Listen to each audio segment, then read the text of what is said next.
Hello guys, स्वागत है आपका स्टडी एस वन चैनल की इस वीडियो में। आज की वीडियो में हम लॉज ऑफ रिफ्लेक्शन के बारे में पढ़ेंगे। इसके लॉज हम पढ़ेंगे रिफ्लेक्शन के लॉज। तो चलिए और टाइम वेस्ट ना करते हुए वीडियो को शुरू करते हैं।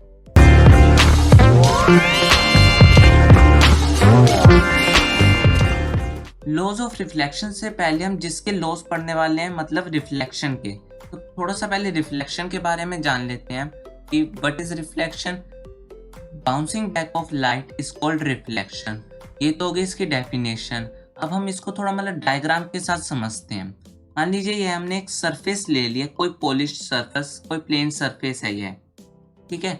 और अब यहाँ पर हम ये एक टॉर्च लिया है, हमने इस टॉर्च को जगाया, यहाँ से टॉर्च से एक रे निकली और रे यहाँ पर रिफ्लेक्ट होकर यहाँ से बाउंस बैक हो गई, और यही हमने ऊपर पढ़ा, bouncing back of light is called reflection. और इसी को अब हमने डायग्राम से देखा कि हम एक टॉर्च लेकर आए, उससे एक रे आई, पॉलिश सरफेस से वह रिफ्लेक्ट होकर कहीं और चली गई, और इसी को कहते हैं रिफ्लेक्शन। चलिए अब हम एक डायग्राम देखते हैं। अब इस डायग्राम की हेल्प से हम लॉज ऑफ रिफ्लेक्शन को पढ़ेंगे। तो ठीक है, इस बार हमने ये एक सरफेस लिया, चलिए इस बार इसको हमने मिरर ले लिया। ओके, अब हम इस मिरर से ऐसे ही पहले कहीं से हम एक रे आई इस सरफेस पर और यहाँ से रिफ्लेक्ट होकर चली गई। ये तो हमने अभी पीछे भी पढ़ा था, रिफ्लेक्शन। ये हो गया हमारा रिफ्लेक्शन। पर अब हम इनकी नेमिंग देखेंगे कि इनको कहते क्या हैं। जो पहले रे आई उसका नाम है इंसिडेंट रे या फिर इंसिडेंट वेव, और जो रिफ्लेक्ट होकर गई उसका नाम है रिफ्लेक्टेड रे या फिर रिफ्लेक्टेड वेव।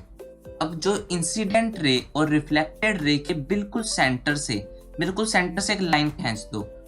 ओके, अब इस लाइन का नाम है नॉर्मल। इंसिडेंट रे और रिफ्लेक्टेड रे के बिल्कुल सेंटर से एक लाइन जाएगी जिसका नाम है नॉर्मल। अब इंसिडेंट रे और नॉर्मल लाइन के बीच में एंगल बनेगा एक, उसका नाम होगा इंसिडेंट एंगल। और नॉर्मल और रिफ्लेक्टेड रे के बीच में एक एंगल बनेगा, उसका नाम होगा रिफ्लेक्टेड एंगल। इसको हम एंगल आई और एंगल आर से भी डिनोट करते हैं। इंसिडेंट एंगल को एंगल आई से और रिफ्लेक्टेड एंगल को एंगल आर से। अब इस डायग्राम के बेसिस पर हम लॉज ऑफ रिफ्लेक्शन देखेंगे क्या होते हैं। लॉज ऑफ रिफ्लेक्शन सिर्फ दो होते हैं। पहला कि incident ray, reflected ray and normal are lie in the same plane. मतलब आप इस डायग्राम पे देखिए, ऊपर वाली इंसिडेंट रे और रिफ्लेक्टेड रे और नॉर्मल एक ही प्लेन पर लाई कर रहे हैं यहाँ पर।